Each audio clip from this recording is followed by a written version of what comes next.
Hi guys! Mayam angang do ako'y side laholagane ko ay video matimda namhogen funda keraga din namay sa camera na mayam video same view ko.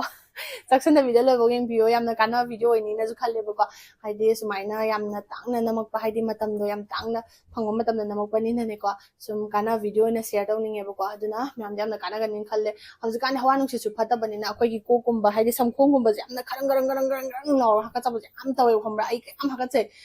haidi kang samkhong de kang lei ba du na ha ka che ba ko aduga mai ga yam na dehydrate oi ba haidi hawa nung si che phata bani na ko Thai ngai matam da di sum ayurvedic ki vote am seasonar mi dana ko haidi akhoi yum da bu samjaraga oraga su haidi mana masing kari kra tor kholaga yamna tainaram ba jam tawi dana ko hajikan di sum technology nung yam chokhlak pana ni khangde adum mi jing de tamna adum kauna gre ayurvedic ki poche haidi science ki juk oira bani na ko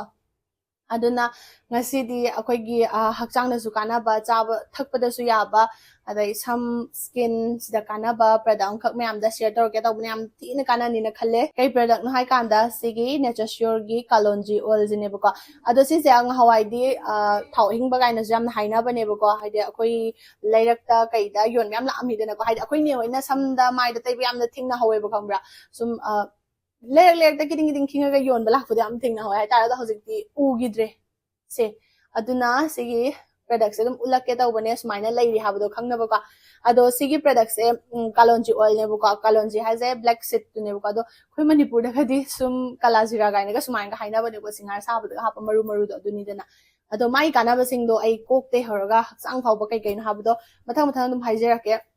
khoi kok te kana ba hairaga na khoi gi samkhong je samkhong kang ba adai di akhoi gi samkhong kang ba da na te ba phali je khambra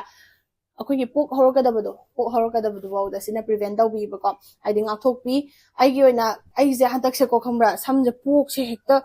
pok tara kun muksuram ni swai da hole mane ko hekta kaino ne haidi angang pupui sam ken ga hogala ko sida pok hogala ba do na mathare bisa jan haidi pok hoba ga jam na thi bane ba khambra swai da hoba je haidi manung da hobo di u da bani na mu phabu ko ado mamang de ko smai horam ba da si je hojik dai ri haidi ai pok honing de adu duna ne aduga sida na te bo ko na ko chikpa khotpa tor kana ne ko sigi thau na dum te ga massage tau kana ko chikpa khotpa su phai ba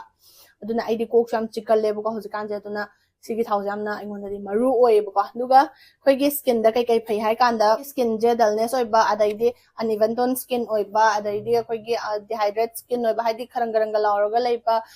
kuchu kumen sing da ba hai di amu ba ngo ba lang ba khot ba mai to myam lai dina ko adusu phale ba ko si dai ga aduga hojikan di akhoi gi skin je khuijan ba khot ba jam na matang ja da na taw bane ba ko adu sigi thau se tai kan da khuira ka da ba sing da gi su ngak thok pa phajana dum ngam bane aduga kana ba si na te bu akhoi ki joint pain daw bodo hai tare ne ai hojikan ai di angang pam makula thabak se anam na tawre dana ko mi lai tab ni aduna ai gi khut tu sigi je da nai bu ko si ju nai ye sigi jida adu duka sigi kaino je khuning hai do sa pa si je si na re adu duka si ma di phajana dum nai bu ko hai di angang pam ga thabak taw bu mai lai bu do adu ki aduna ai dum si sina massage taw akhoi saina tawi bu su yawe ado ai thana dum taw jabu yawe sigi di thana dum mai taw sei bu ko ado isada nungai ba dugumba phange ba khambra adu akoina sigi thauze thakparam da seasonal ga na kai kanai hai kanda akoigi energy stamina immunity se boost hon ba yamna mateng fain ko adu akoigi diabetic kum lai ba mina su dum yamna kana bane bu ko sigi se thakpada si se nungti gi thak tar ga di akoigi fat se si su dum handara ka doini kamai seasonal habado ai dum ucharage ai di khudon na oina tai bu ko thau khara haido ga sumaina khudon na oina tai ai ngasi gi kokti lurabani ko ado video number gi aina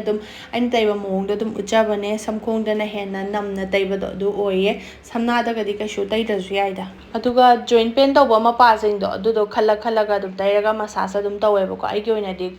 sigi khud kai kau na hang swa di kai kau gi khujeng gau bra sigumba ji tai re khuning tai re angang pambai ni da ai de aduga lengjum gumba ju lengjum di lam phang da ban na ithanda tai jadre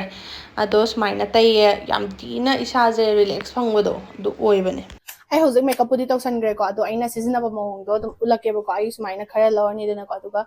ai mai gumba je dum tai ba ko ai to ga dum mai na le ado mai da tai ba ne ko mayam nungdang da tairam maga tumba do adun he nungai bane aduga yukta thadok ba do adun he na kana ba phang bane haide nungju nungai bane aduga mayam akoina thakpada season ba ya haidena ko ai kamai no habita habitang ucharam ge ba ko ai di khoi gi oina thae ba ko si ja chamas ama lorga si koi sida asagi kalonji oil ja drop ahum mai hape ko 1 2 3 mai na ne ko to later hawe koi hina ra kai na khang de hawe ado sumai sizinaiye